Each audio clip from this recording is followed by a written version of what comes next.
Takže čau, já jsem Kukín a vítám vás u úplně prvního videa na tomhle kanále a jak už jste si určitě přečetli, tak bude to tutoriál na to, jak pomocí programu Photoshop, konkrétně pomocí verze Photoshop CS6, vytvořit podobné logo jako profilový obrázek, jako mám třeba já na YouTube kanálu. Takže vrhneme se rovnou na to, takže jak vidíte, Adobe Photoshop CS6 vypadá asi nějak takhle.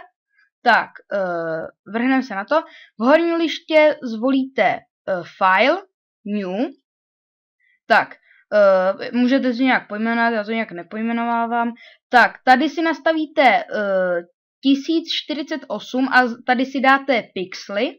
Tady si dáte taky 1048 a pixels a tohleto to necháte být. Tak dáte OK.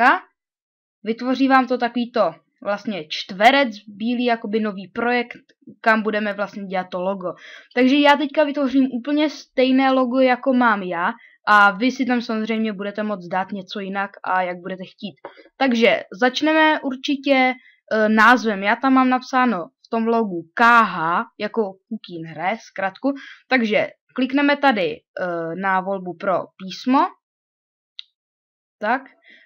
Klikneme někam, to je úplně jedno, to si potom posuneme a napíšeme, já třeba napíšu KH. Tak, já osobně volím třeba pro tyto loga písmo Mikrace, podle mě je pěkný. Tak tady nahoře kliknu na takhle, pak podržím Ctrl, zmáčknu T a písmo si roztáhnu do velikosti, jak budu potřebovat. Já nevím, dám ho třeba takhle velký, takhle si ho otočíme. Třeba můžete si ho otočit, nemusíte. Trošku ho takhle. Tak. No, třeba takhle. Tak. Teďka tady máte jednotlivé vrstvy. Takže levým tlačítkem kliknete na vrstvu KH. Blending Options. Tak a zde si trošku vyladíme vlastně vzhled našeho písma. Takže já osobně zatrhávám Bevel and Emboss, nevím jak to čte, asi takhle. A to nám to vlastně jakoby udělá takový 3D písmo, jakoby. Tak, dále Texture. Udělá nám tam takovouhle pěknou texturu. Když tady si můžete navolit, jaké chcete, já nevím, třeba tahle je celkem pěkná, tak dáme třeba tuhle. Tak, pak zatrhneme Gradient Overlay. A to nám dělá to, že můžeme mít v těch písmenách několik barev. Tak, klikneme zde. Tak, a tady máme Gradient Editor. Tady si můžete dát nějaké předvolené, anebo si tady v té liště vytvořit další. Kliknete sem. Aha, tak dvakrát kliknete a tady si navolíte barvu, jakou chcete. Tak, to si můžete navolit, jak chcete. Já osobně mám rád tuhle, která tu už je jakoby, kterou si můžete navolit. A vypadá asi nějak takhle. Mně se líbí. Takže takhle to zatím necháme. Dáme OK. Tady taky dáme OK, potvrdíme to. Tak, teď, jak jste si mohli asi všimnout, já mám v tom logu takový kolem toho kruh a je to černě vybarvené. Jo, počkat, ještě uděláme tohleto. Sakra. Trošku si to ještě roztáhnu. Tak, třeba takhle. Tak. Trošku dolů. Ale třeba takhle, je to jedno. Tak. Teď si kolem toho vytvoříme ten kruh. Takže najedeme tady na to políčko, klikneme levé tlačítko a zvolíme tuto možnost. Najedeme kurzorem někam doleva, zmačkneme Shift a táhneme a vytvoříme vlastně kruh. Tak. A máme takovýto kruh.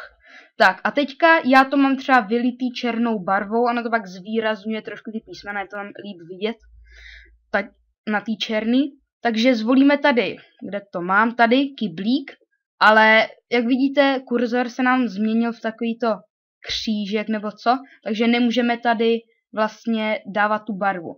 Takže tady překlikneme na vrstvu background, jakoby pozadí, a klikneme. Tak. A máme to vylitý černě. Teď už to vypadá trošku k světu. A teď můžeme ještě udělat to, třeba jako to mám já. Vezmeme klasický štětec, zde do barvy si nastavíme bílou, tady dáme nastavení toho štětce a tady je velikost a tady je vlastně průsvitnost. Tady dáme na 0%, tady si to můžete dát jak chcete, nevím proč mě to tady furt bliká, ale to je jedno. Tak a takhle to můžeme trošku jakoby takhle naklikat. Takhle si ho můžete naklikat, ono to pak jakoby udělá, že to není úplně na tom černým je to na bílým, ale zároveň to má takový jakoby pěkný přechod. Nevím, proč mě teďka ten Photoshop furt bliká, ale snad to přežijete nějak. Tak, takhle si to tím zvýrazní. Můžete si dát i jinou barvu, ale podle mě ta bílá je nejhezčí. Můžete si samozřejmě změnit tady to pozadí, ale jak jsem řekl, mně se líbí ta bílá. Tak, konec ještě to háčko. Tak.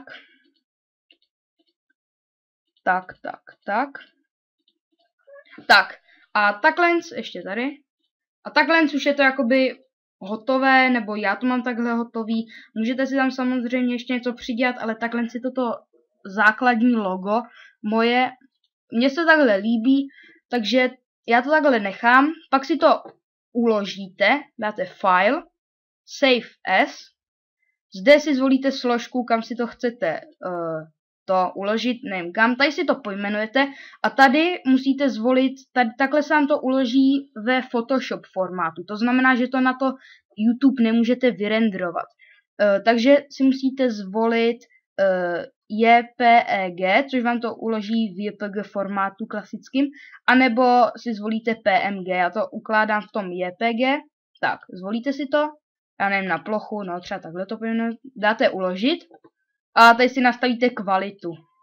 Já doporučuji large file, ono to zabírá hrozně málo a dáte OK.